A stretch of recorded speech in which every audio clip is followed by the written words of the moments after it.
All right, it seems we are ready to resume. Please make sure that your cell phones are off. Thank you.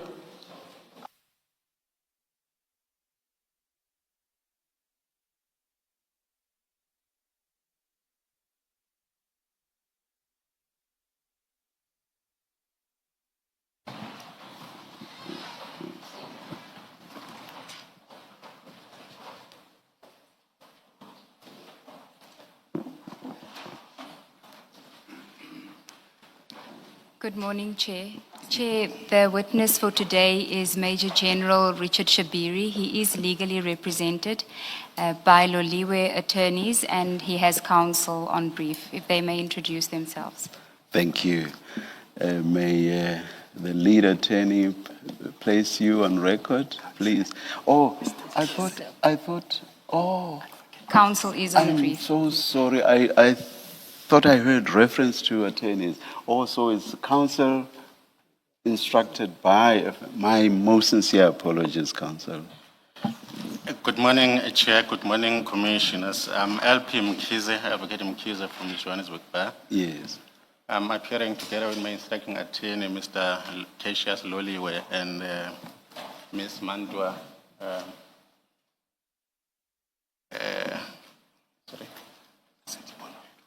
Lisedi Mulandwa. My apologies. Chair, I'm a bit relieved if you don't know your own attorney.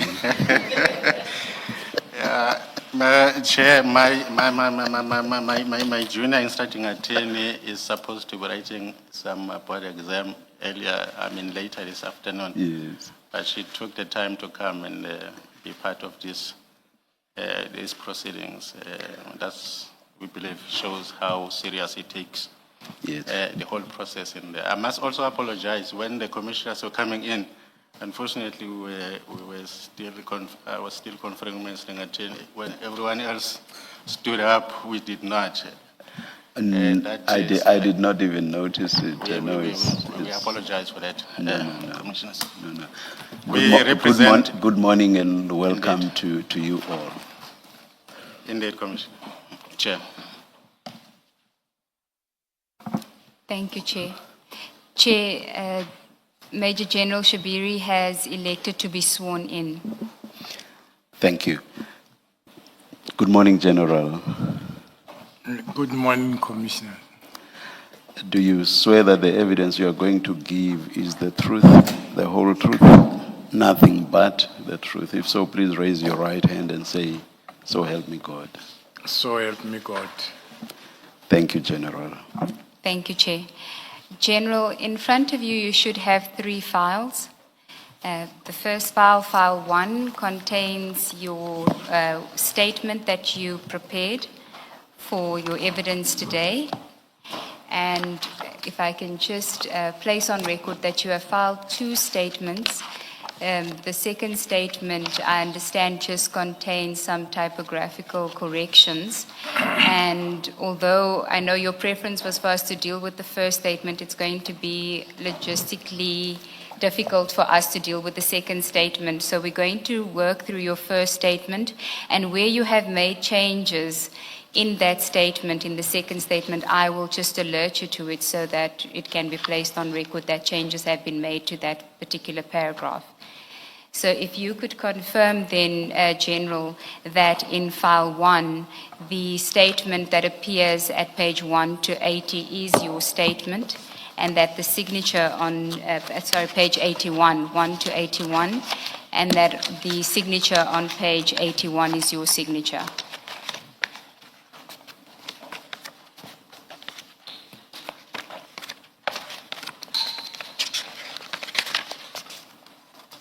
That is correct, Commissioner. It's my signature.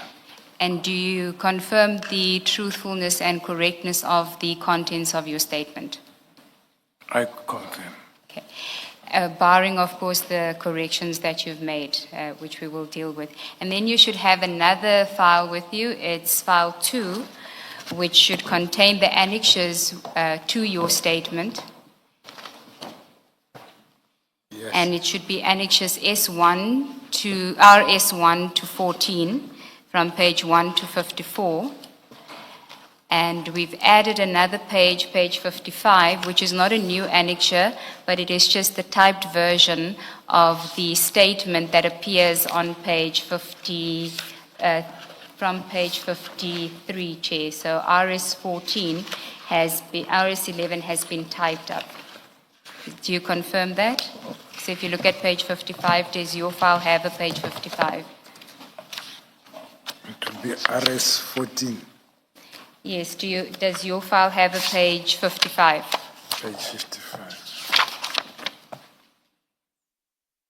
Yes. Okay. My apologies, I said RS 14, it's RS 11, it goes to RS 11. So RS 11, page 55 is a typed version of the written statement. Yes, I see. Okay. And then there's a third file which you should not worry yourself with for present purposes, that is an exhibit file. Do you confirm that you have the exhibit file? There's a third file that you should have there, an exhibit file. Yes, I got it. Thank you. General, Before you start, General, it was at my insistence that the old statement should be used and that you should then refer to whatever changes you have since made as we go along.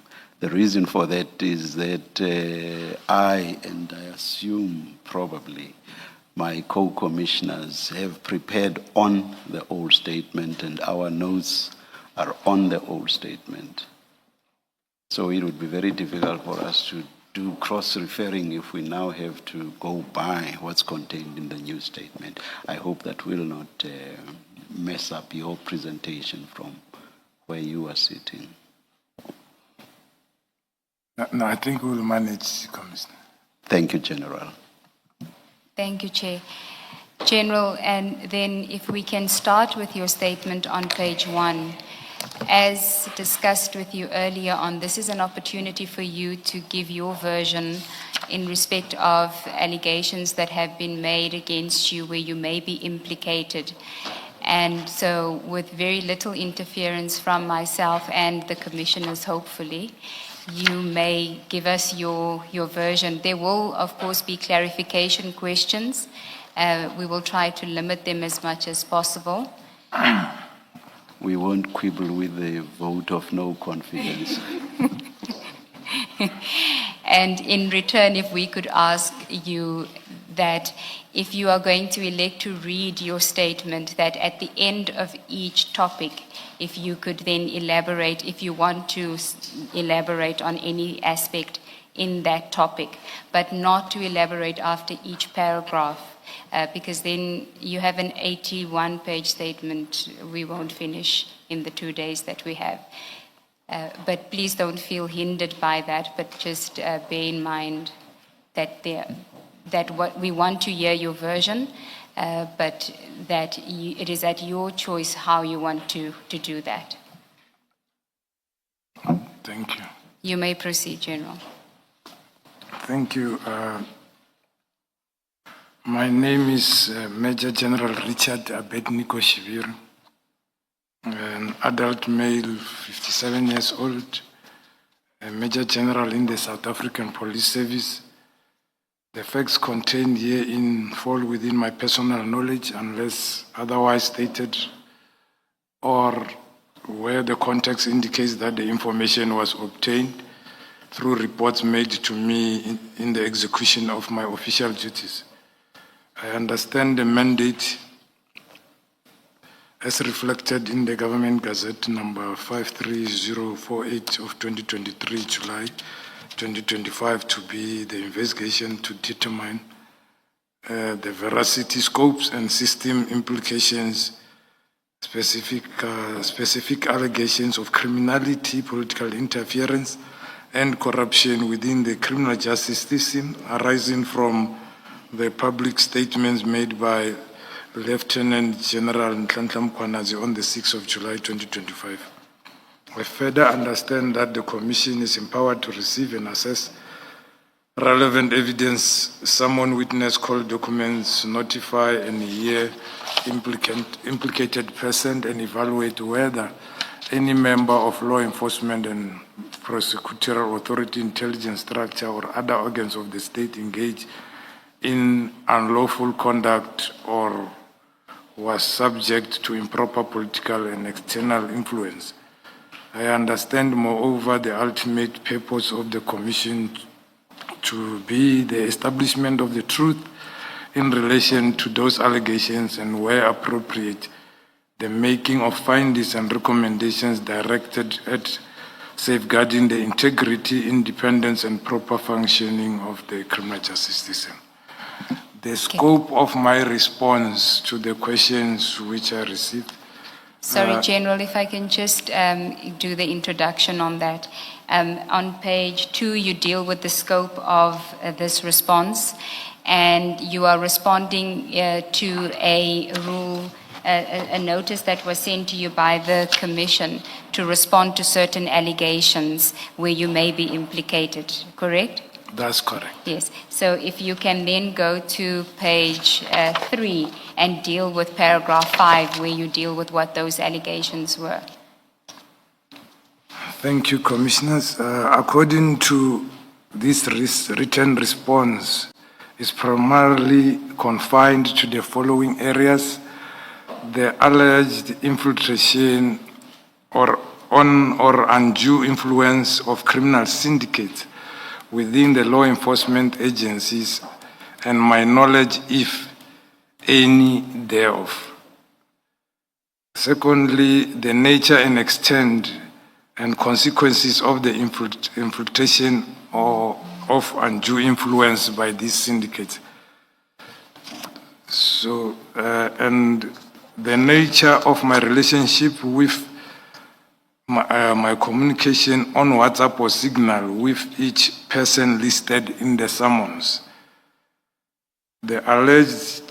My alleged discussion with the detectives in camera, witness A and B and the other detective, that there were 3 envelopes floating around. The fourth questions to be responded to will be my alleged discussion with the detectives in camera, A and B and other detectives, that there were 3 envelopes floating around. I think I repeated that one. The alleged telephone conversation with witness A as overheard by witness B and matters said to have been discussed therein. Why I allegedly informed Mr. Vusin Dlala that Warrant Officer Michael Buleta, who was granted a bail during or in August 2024 in Musina case 2010 of 9/2022. The Cybercrime Act and Criminal Injury case involving Mr. Musa Kaula.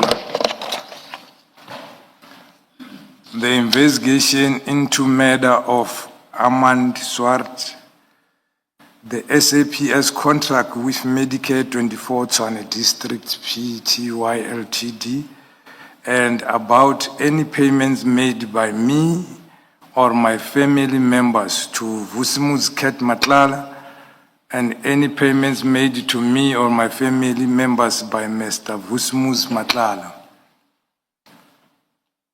This statement is prepared primarily in response to the above questions contained in the summons issued to me. However, in order to respond meaningfully and accurately to those questions, it has been necessary to provide contextual background on certain events and allegations.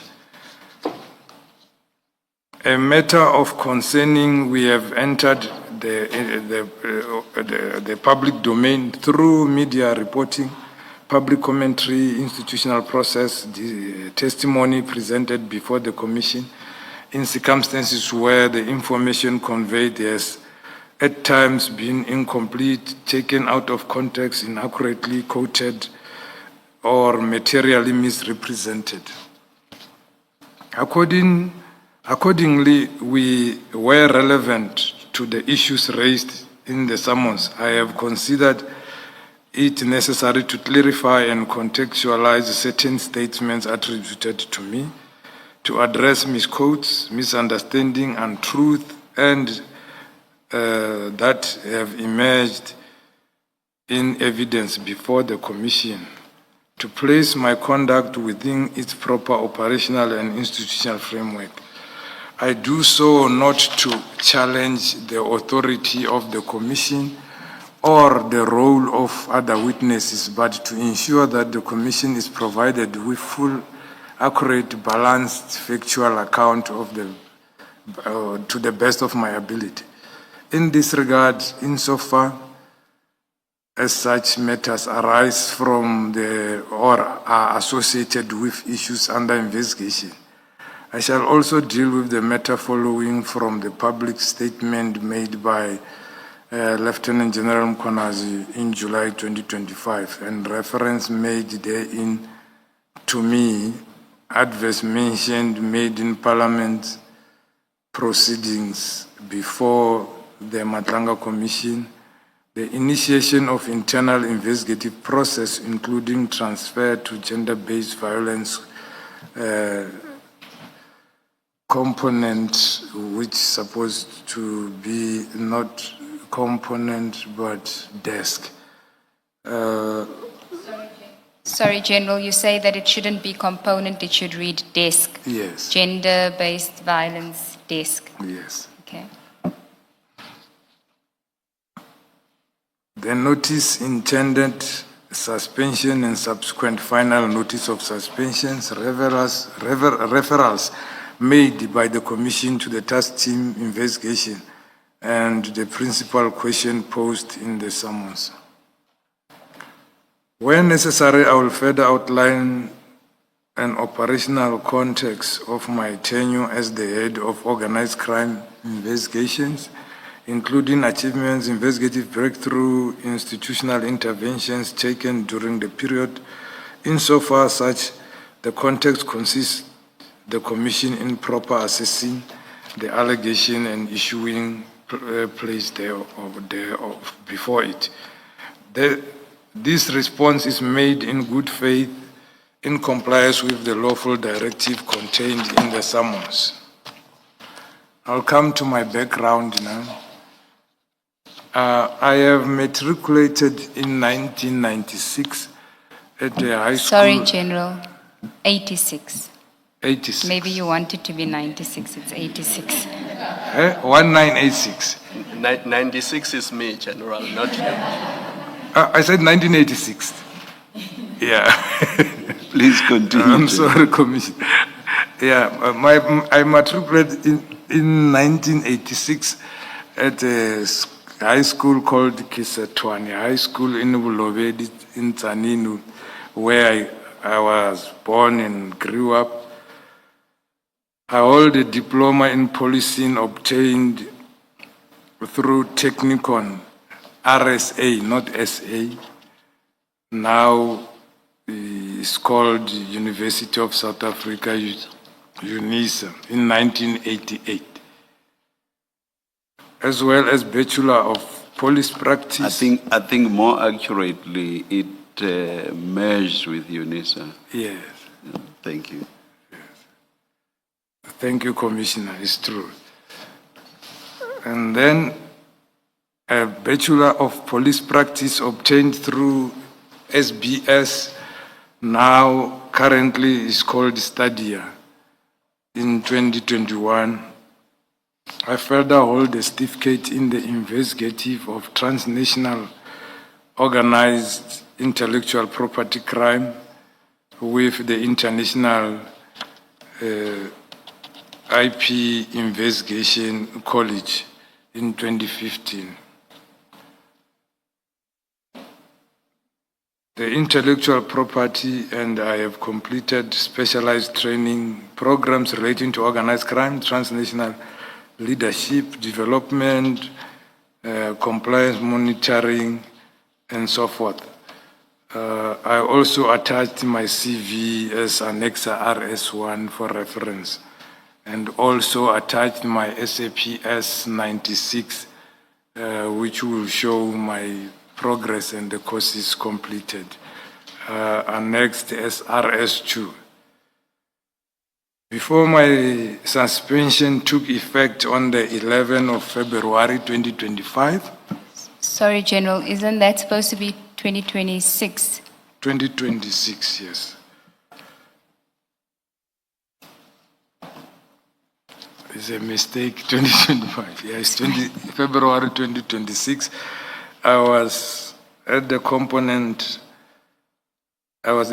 head, organized crime investigation under the division, detective and forensic services, with effect from the 1st of May 2024. The appointment letter is also attached as Annex RS3. Prior to my permanent appointment, I served as an acting component head, organized crime investigation from 18 December 2023. We forgot to attach the acting letter, but I have it if it is needed as an attachment. I have served in the SAPS since 19 February 1988 and have accumulated more than 38 years experience in policing, of which 37 years have been with the detective service. I have progressed through all operational ranks, including constable, before sergeant. That time there was a lang sergeant, I also been the one. Then sergeant, warrant officer, captain, lieutenant colonel, colonel, brigadier, and then now Major General.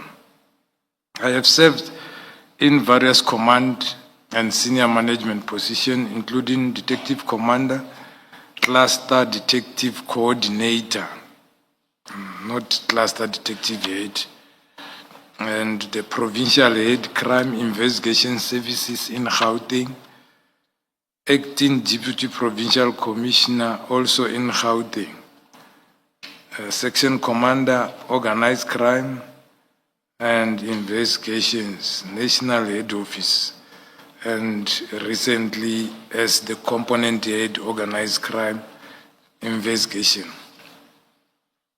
General, before you proceed, as component head, organized crime investigations, who's your immediate superior? My immediate superior will be the divisional commissioner, detective and forensic services, who was General Sintumule, because now she's acting. General Mohali is acting now. Okay, thank you. The functions and mandate of crime, organized crime investigation. The component is comprising of 7 sections. The first one is the operational desk and projects, responsible for registration of projects from provinces and head office and managing them, so that when we do quarterly evaluations, we have them, and they are doing such arrangements. And also to interlink cross-border, cross-province organized crime happening. Transnational investigation is another section which is responsible for border policing, mutual legal assistance, and they are doing cross-border operations in SADC with SARP partners, and also responsible for vehicles stolen and recovered outside the country, doing investigation with those countries in order to repatriate the vehicles back to the country, to the owners. And then we are having a narcotics investigation responsible for investigation of narcotics. Anti-gang investigation responsible for investigation of all gang-related crimes and gang violence. Extortion investigation responsible for investigation of the extortion records at the construction sites. Now we moved on also to deal with other stakeholders such as mining, transport, and etc.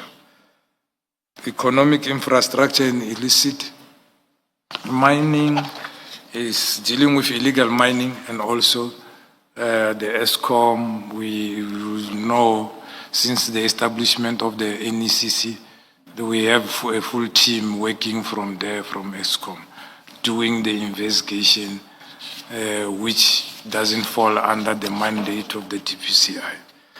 The firearm investigation is the new unit established with the new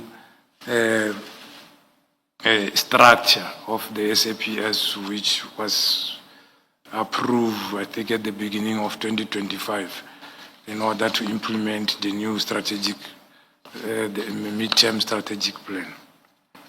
The mandate of organized crime investigation is to manage investigation of organized crime falling outside the mandate of Directorate of Priority Crime Investigation in accordance with SAPS legislature and policy framework.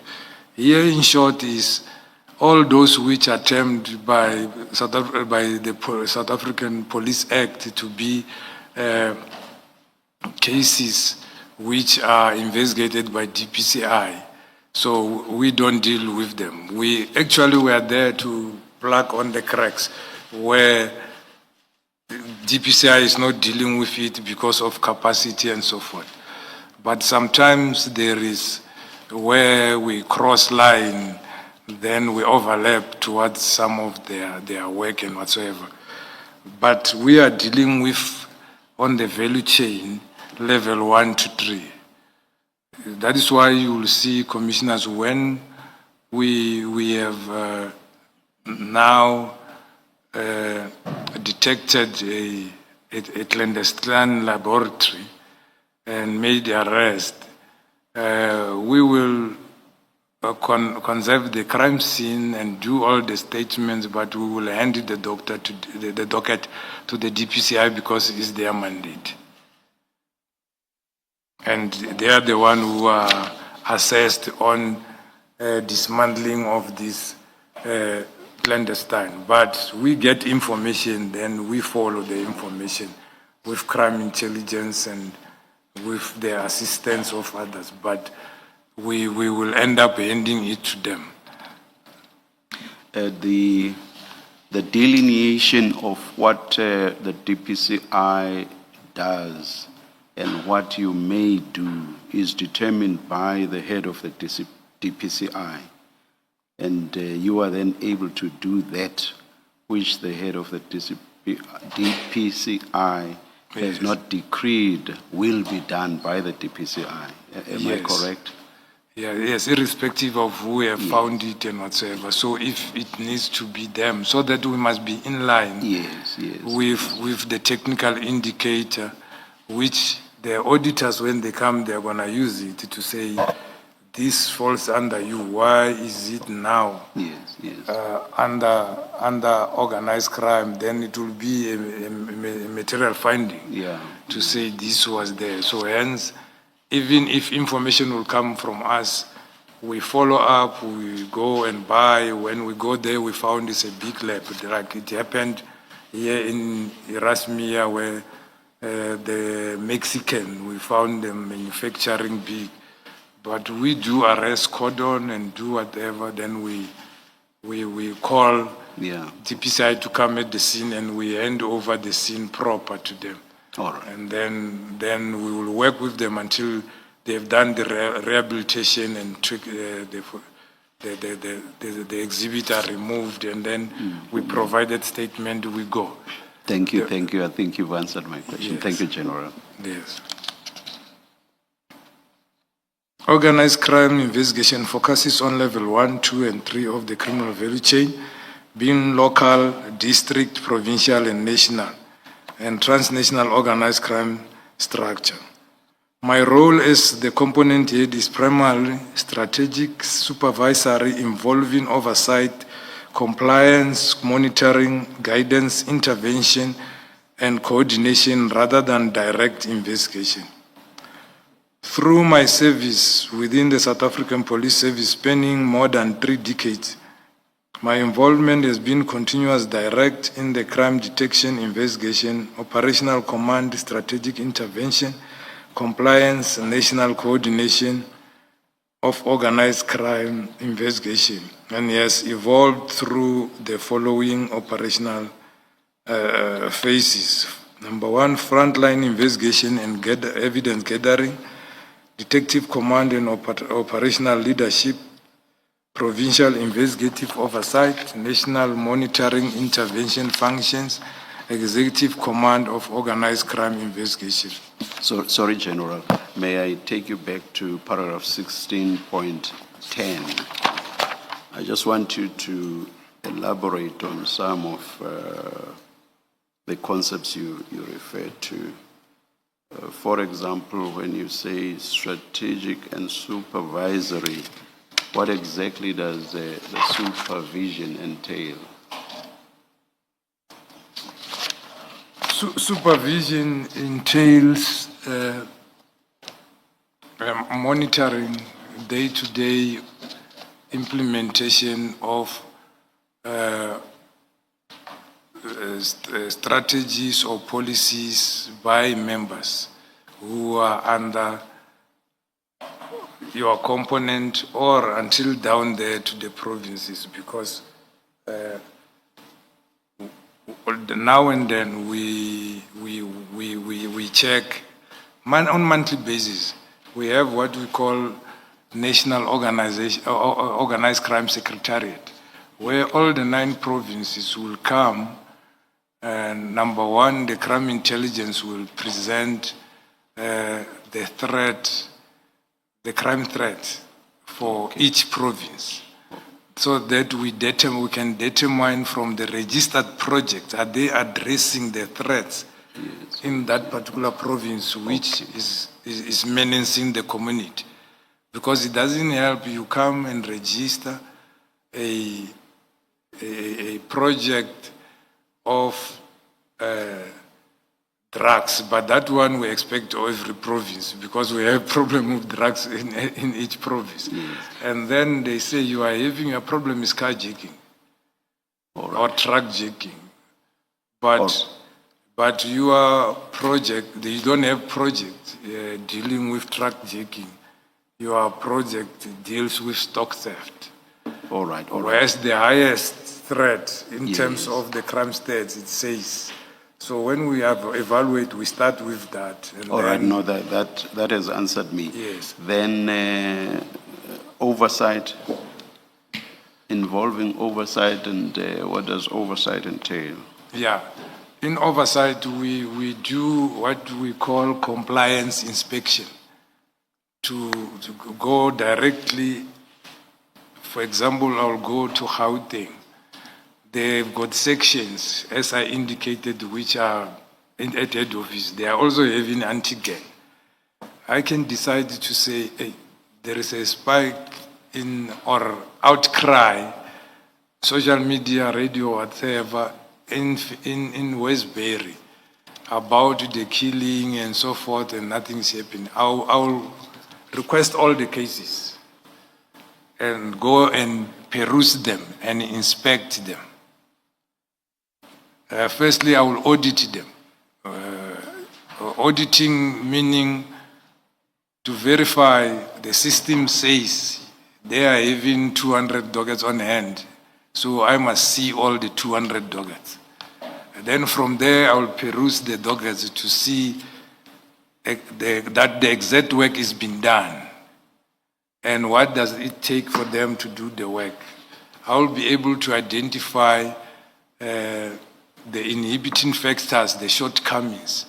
And then with the particular province, I will be able to come up with a plan to address those shortcomings we have identified. And you don't go there and leave before it is done. It must be done when you are there. And then going forward, they will be having we will have an action log where they will be reporting monthly or whatsoever, or I will come and check. And I will even initiate that if there is list of those who are known we need to go and trace, I form a team from other stations. We come there, maybe we get overtime for them. We go and try to trace and arrest. But then what will be left is to follow up, because you can arrest today, then they don't link the person, they don't even enroll it. You will have that state of arrest which doesn't even, because if you didn't remove that person from the equation, he's still going back to do the same thing. So, meaning you have done nothing. Okay, all right. And I assume there may be overlaps. Some of what you said, or rather part of what you said in respect of supervisory and oversight may also encompass what you do in terms of compliance. But let me still ask the question, and what does compliance entail? Yeah, compliance, Commissioner, it simply refers to all the members or operational members, whatever they are doing, it is in line with the internal prescripts, being national instruction, SOPs, and the policies. So if we say a case docket must be completed like this, so everything must be completed like that when you open a case docket. The disease, the part A, part B, and whatsoever. And when we say we have a warning statement, you found other stations, they become creative and make their shorter warning statement, which does not have all the rights which you must ask the accused person whom you are charging. Then it gives a problem when you got a litigation that, oh, you didn't explain the rights which are there, which we promise people we're going to ask them and make sure we're doing it. And when we say people must be charged within 48 hours or released, if not charged. So those is the internal compliance which they must deal with, to say we in line with the law, and when we come to be inspected by the auditors, there will be no findings, and the community at large, they will be satisfied with what will be done. Oh, thank you. Exactly what I said, because I think you said something similar with regard to supervisory. You said you ensure compliance with the policies, and Yes. it looks like it's similar to compliance monitoring. Yes. Yeah. All right. And guidance? Guidance is like on-service training, coaching, like on our side, because we're dealing with dockets. You will read dockets to see if the member understands what he's supposed to do based on the crime happened. Then you will read from A to Z, and then see what is lacking, what is outstanding. Then you will make an entry in the docket on the SAPS 5, the diary, to say go and obtain statement of Advocate Mkhize relating to this and that. Go and take the statement of Shabiri, because he's a witness, he was there when this happened. And then go to this shop where they said they bought this and check a video camera, who was there, and then get forensic to go and check fingerprints on this shop where this and that happened and so forth. So it must be specific, because guidance is like in-service training, telling somebody what to do step by step in order to complete the investigation. So when you say in-service coaching or guidance, I understand this to be something generalized and not relating to a specific docket or a specific investigation. Am I correct? I agree. It can be done generally in a setting like this when in parade. then talking to everybody about a subject which you have identified to be a problem. For example, less information is written on the diary as to what have you done. Because if you go out to do something, you must note on the diary, at this time I was at this street and then looking for this, I spoken to Mr. Who, and then he said the witness is not there, is somewhere, is moved out. The new telephone number of the witness is this one. If you say you are looking for forensic report, you will indicate, I inquired at the forensic, spoken to this brigadier, he indicated it is allocated to IO, reference number is this and this, and then they said it will be ready within 2 weeks. So that it can be a general way you are telling everybody. But when you take a specific docket, you will be speaking to that individual who is investigating, guiding that investigation, what to do in order for the investigation to be completed and the docket to be ready to be taken to the prosecution for decision or to arrest the suspect and place it on court road. Would you be involved, would you personally be involved in the latter? That is the giving or that is the coaching or guidance in respect of a specific docket. Would you personally be involved in that?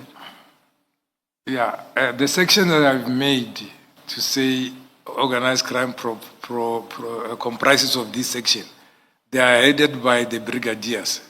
And then there's the other small section by Can you please answer the question directly? Okay. Yeah, I will. Please, I don't understand this to be intrusive questioning at this stage. Not at all. I just seek clarity on all these concepts. Okay.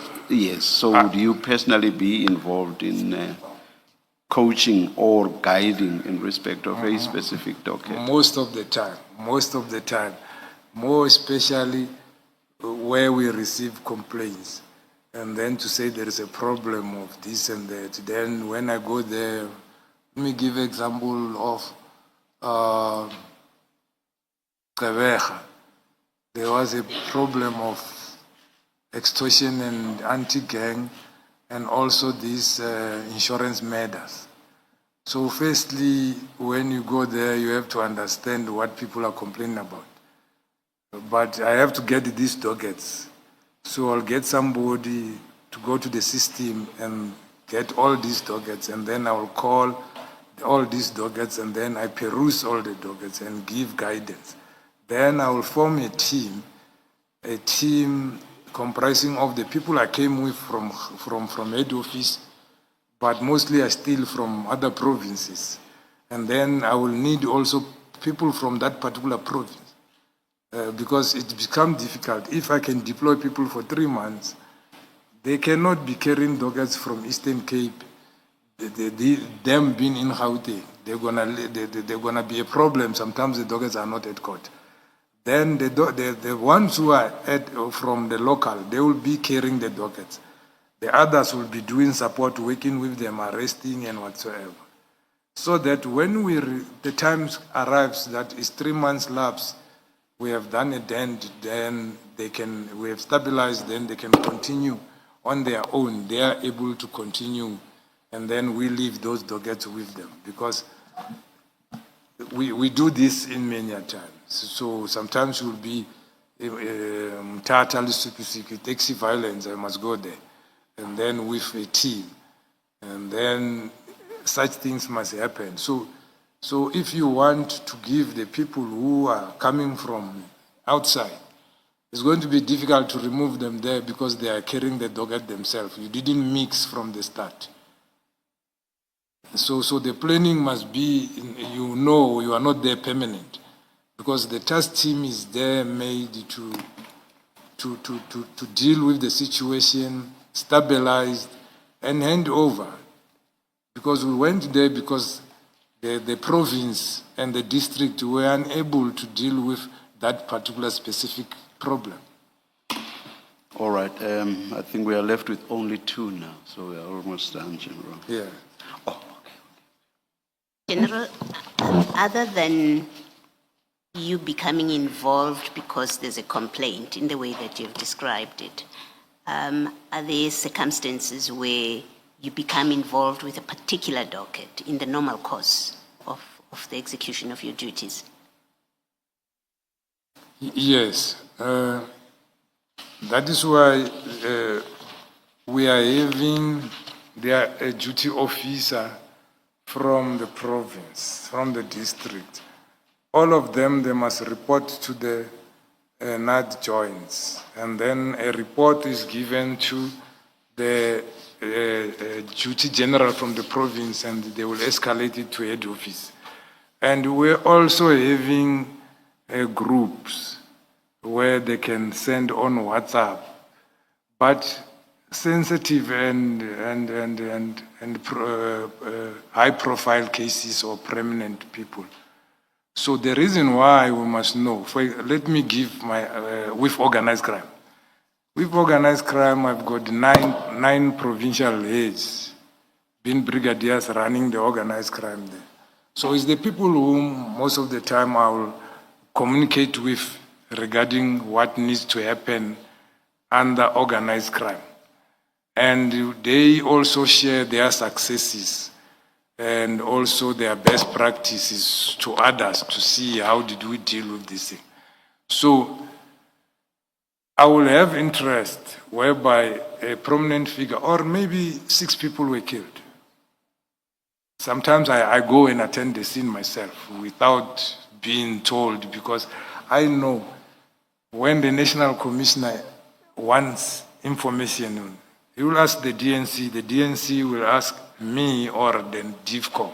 So I must be able to know what happened and compile a report for the DIVCOM, because the channel is, even most of the time the DNC used to task me, but when I write the report, it will go through the DIVCOM, so that there mustn't be something which is going out of her office without her knowing. When she go to the meeting, she doesn't know what happened. So it happens like that even if there's no complaint. Yes. Now we are left with intervention and coordination. Should we treat those individually, or do they go together? Intervention and coordination. Are they separate concepts? Don't elaborate. Are they separate, or do we deal with them as... Yeah. Intervention and coordination, it will relate to whereby, for example, let's say here in Pretoria, there is somebody kidnapped, they want 6 million. And then there is a team in Gauteng. Other provinces, they don't have teams dealing with ransom kidnapping. Because you go to other provinces, it's investigated by DPCI. So what you do is we go in as head office to assist, to give investigative support. Then we can coordinate private sector with them. Then we form a tag joke where we will be operating from for maybe three days or whatsoever. The hostage negotiators will be brought on board, and the investigators and the telephone analyst and whatsoever. Then the hostage will be, when they phone the family, will always getting that information. And then working with the team from the province in order to ensure that there is a success in tracing and getting the kidnapped person back and arresting the perpetrators. And then right at the end, you have, rather than direct investigations, what do you want to convey by that? To direct the investigation. Look at 1610. Look at 1610, the last line of the paragraph. And right at the end, you say, rather than direct investigations. What is that meant to convey?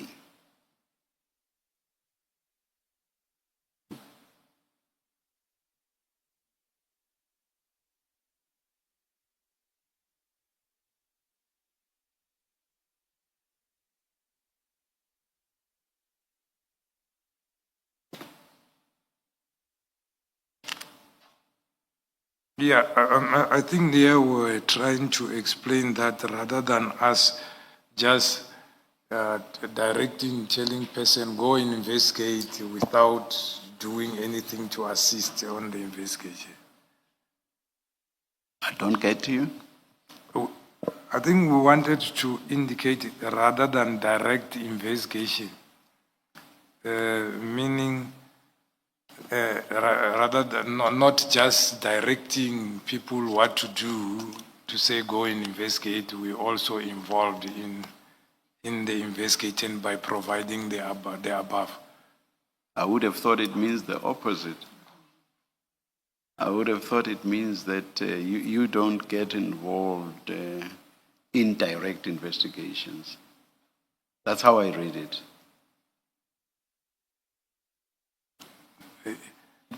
Yeah, in a way, mostly we're not supposed to be involved, but the way it is, we're involved because of the situation where we find ourselves in.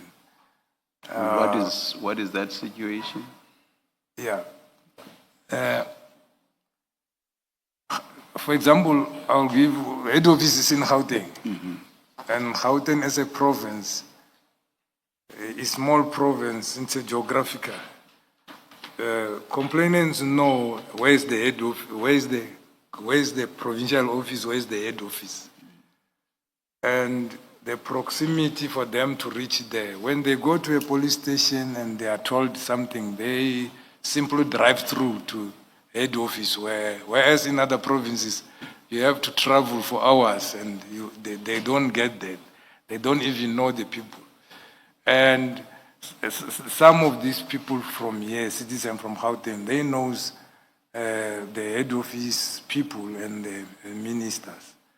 Then it is easy for them not, when they don't get joy, to phone direct. And most of our people, they feel comfortable when they speak to a senior member. They feel that their complaint will be dealt with accordingly. So as a result of that, you end up, when you send somebody again, they don't get any joy. You'll end up calling the person, come with the doghead. Then you will check the doghead yourself and give directives and end up giving feedback yourself. And why don't you follow your own structure and processes?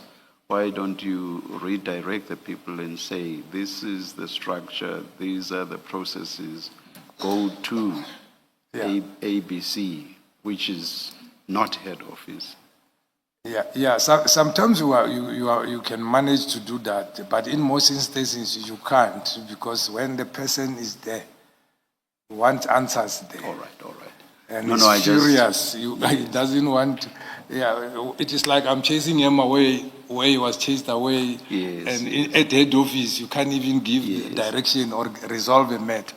No. So what you find yourself in is to make sure that the matter is resolved immediately to the satisfactory of the complainant. All right. No, I don't want to sound intrusive at this stage. I just wanted to understand what you mean by rather than direct investigations. You've given your answer. Thank you. Thank you, Chair. General, I think you can now go to paragraph 17 on page 9. At times, my functions require active operational participation rather than ceremonial and administrative oversight, which included serious and violent crime. Can I just ask, when you say my functions, do you mean as the component head at the time? Yes, sometimes I'm needed to go down there if there is shooting and go and attend with them the scene and give investigative support. You may continue. I think at paragraph 18, you highlight one investigation that you were involved in. You can deal with that briefly. Yeah, on this one, I just gave an highlight that there was a period whereby the miners, more especially who were working at the smelt house, were were killing the shift boss, those who were stopping them and managers from going out with this, we call them amalgam, because it's already served from there. Then they just put them in this, these police socks, and then and fasten them and put another one and fasten. Then they put them around their waist. So if the shift boss was so strict and other securities, so they started taking them out. So it started in lieu of coming towards Western area and back to Driefontein. That time now is called Sibanye Water. So, and these guys, because there were no arrests, they started doing this. So I collected all the dockets and started the investigation backwards, and then we managed to arrest a team full of these people working at the mines. Because you'll see, all of them, they were having cars. All of them, they were staying in suburbs and whatsoever. But so we managed to have a breakthrough on it. Then if I could ask you from paragraph 19, 20, 21, and 22, are you speaking about a role prior to your role as component head in those paragraphs? Because if you are, I think that it's not entirely relevant to what we're dealing with, but if you want to maybe summarize it or just have it be noted for the record. Yeah, it was just, it's what it is there on my CV, trying to show the job I have done before. Like here, I was still a branch commander in Randfontein. Then there were problems with particular suburb where there was a lot of killing, and it was towards Christmas, and yeah, because of drugs and so forth. So my team, we went there, took the old dockets, went through them, and we managed to get warrant of arrest on the old ones, and then we worked backwards on the new ones, and the whole criminal grouping was rounded, arrested, drugs found, no bail, and people had a nice Christmas. In Tukom's rest for the first time. I think you can just summarize it in paragraph 21, really summarizes it. Yeah, in 21, here is where I was a district detective coordinator for District West Rand before I went to be the provincial commander of Gauteng priority crime investigation, where I was responsible for anti-corruption investigation, SASSA fraud, truck-jackings, gang-related organized crime, political killings, and illicit cigarette syndicates. And also there we've been successful in dealing with truck hijacking. More arrests were made there, and also they took us over to incorporate the taxi violence in what we were doing. Can I then ask you if we can go to paragraph 28 on page 12, which deals with your role as the acting Deputy Provincial Commissioner Crime Detection. When were you acting in that role? Yeah, it was during 2021 when the late General Ndlovu went on pension. So I was acting on his position for 11 months as a acting Deputy Provincial Commissioner Crime Detection. And my work was involving strategic planning for provincial crime detection, management of all the components within the directorate, oversight, investigative source allocation, operational coordination between specialized units, and performance of monitoring and investigative work. So until Sorry, General, before you go, past that paragraph. I'm interested in 28.2. This would have been Gauteng, so the province that you're referring to is Gauteng in 2021. Yes. And 28.2, management of all detective components. What does that mean? Yes. What does that entail? Where I say, On page 12, paragraph 28.2, your involvement as... manage all the detective components. So the crime detection as the deputy provincial commissioner responsible for crime detection. Under that directorate, there is components like serious and violent crime, anti-corruption, crime scene and criminal record. And then there is crime intelligence head also who is reporting there.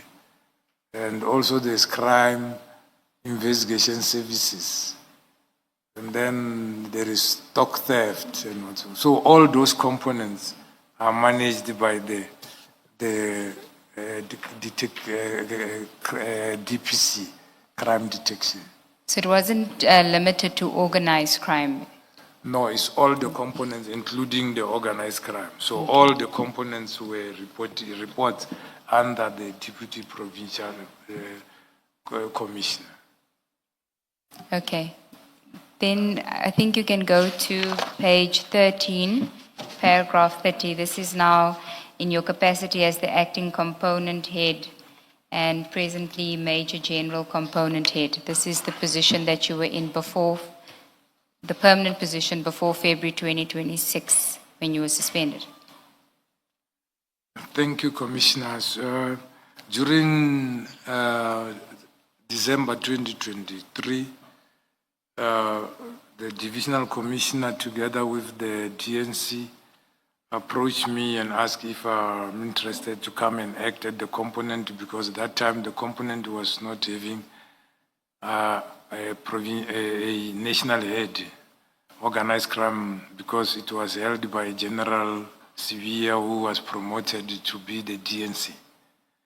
And I worked in that component when it was started with General Sintumule. So the people there were brigadiers there who were acting in rotation, but they indicated to me they don't get joy or see any improvement since they are acting. So they approached my provincial commissioner, who was Lieutenant General Mawela, and he agreed, and a letter was drafted, and I was appointed as the acting from the 18th of December 2023. We didn't attach the letter, but I'm having it if it is needed to be put in as an annex. So I worked there until 2024, May the 1st, when I was promoted to Major General as the permanent component head. And I outlined them the works which I'm doing as a component head. Should I read them or can I pass? I think paragraph 31, we'll take note of the sub-paragraphs in 30. You can maybe deal with 31. I can deal with 31. Yes, onwards. I must start from 30.1. No, 31. 31. At the foot of page 13. Okay. Directing disruptive operation against organized criminal networks. Sorry, General, what does that mean? What does disruptive operations mean? Yeah, the disruptive operations mean the operations. Remember, organized crime mostly deals with project investigation, which takes longer. So sometimes when you want to know, for example, we are having you as a target, but we don't have enough now. We put an agent, but we can't get to you. What we do, we can do a disruptive operation based on to say, yeah, she might be selling drugs, and then we go and get a search warrant, and then we search as if we're searching for the warrant, but actually we want to get to know you and to gather more information about you and the vehicles you are having there, so that we know what you are going to survey, because you are sophisticated, so that our agent cannot infiltrate you, or else maybe he will be or she will be the one who is friendly with you during the operation. How others of us will be so rude with you and whatsoever, and we search, we get whatever we get, and then we can get even your post, and then we will use it later. So those are the strategies. For example, or we know there is drugs sold there, we'll go and get a search warrant, and then we go and search in order to get the drugs. Or we apply for Section 252A, we come and search and arrest. That is where it's a straightforward, we can't get to you. We can just do that. Maybe you are just a street seller or whatever. So it will be a waste of time to register a project. When we register a project, maybe we could have arrested you, got information from you, where are you buying, then put our agent to go with you to go and buy. And then so that you get trust from that particular person, then he can, without you, buy in bulk. Because if you just go by 10 rand, it becomes difficult for us to also institute POCA Act on you, because it is so small, what you are selling. Can you just look at paragraph 31? Is it not meant to be the last paragraph, subparagraph of 30? Because it just starts from nowhere and basically ends nowhere. Is it not meant to be one of your functions as acting component head?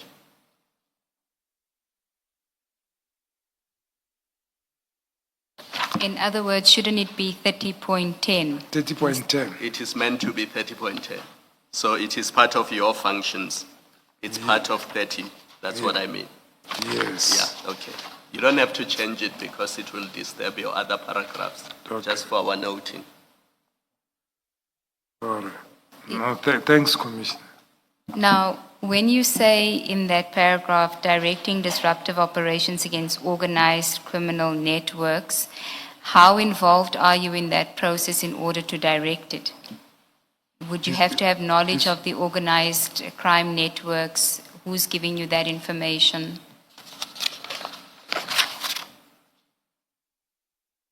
When I said this, on the same page, 31. Correct, yes. So the 31 that it currently is, you say part of your functions in your capacity included directing disruptive operations against organized criminal networks. So I'm asking you about those organized criminal networks. You would have to have knowledge of organized criminal networks in order to be in charge of directing the disruptive operations. So can you just give us an indication, so just an example of, you gave the example of the drugs, so you would have to have intimate knowledge about those organizations or those networks. And where are you getting that information from? Yeah. Thank you, Commissioner. As I've indicated, organized crime, we've got provincials and one at the head office. So what happens is, in their districts, each district is having the DOCS, the District Organized Crime Secretariat. So that comes from those stations. So remember, the OCTA process deals with geographic approach, and this unconventional approach. So when there is prevalence of a certain crime happening in a station precinct and they can't deal with it, and they can't identify even the market where these commodities which are stolen, they are going. And maybe they arrested one person once and whatever. So they will have to escalate this to register an inquiry file, a threat file. And then it will be discussed at the district, at the docs meeting, where they will decide to say, no, let's get a multidisciplinary team, investigators, crime intelligence, and whatsoever. Then they follow.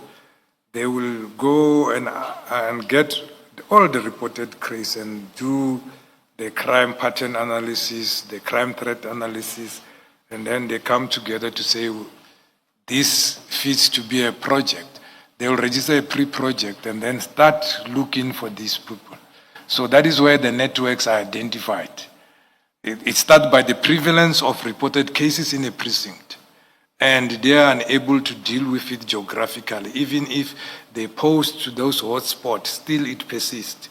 It moves to, they just displace it in the same precinct and nobody's been arrested, but the cars goes every day.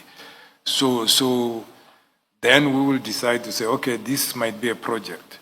And then we arrested this one, we don't know where they are taking, then maybe this one gave us information to say the guy who is buying these cars is this one, is dismantling it and selling parts. These ones are taken to Mozambique, these ones are taken where. And then they are paid how much. So that is the information which must be verified by counterintelligence and intelligence gatherers.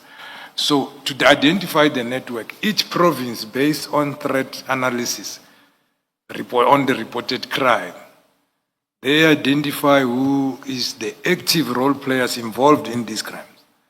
Then, meaning you identified your networks, then you are managing to profile and see who's working with this and that and that.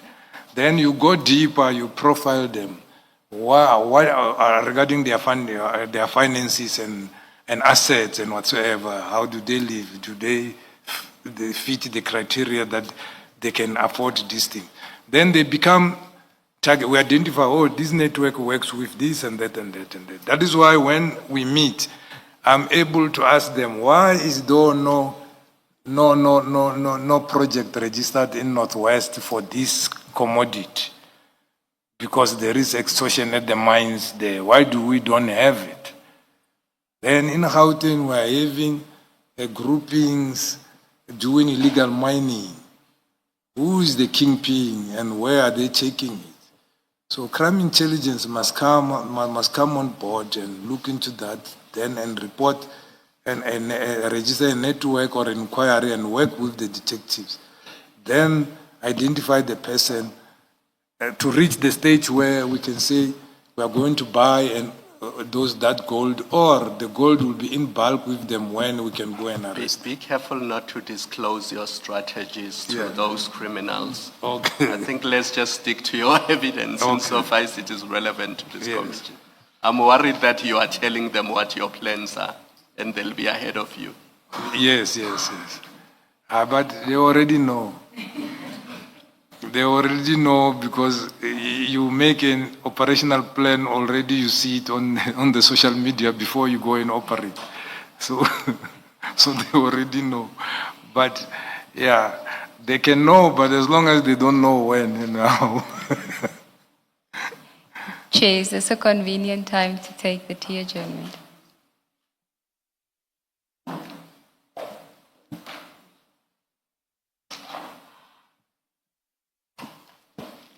I am being directed that we should come back at 20 past. Let's adjourn until 20 past.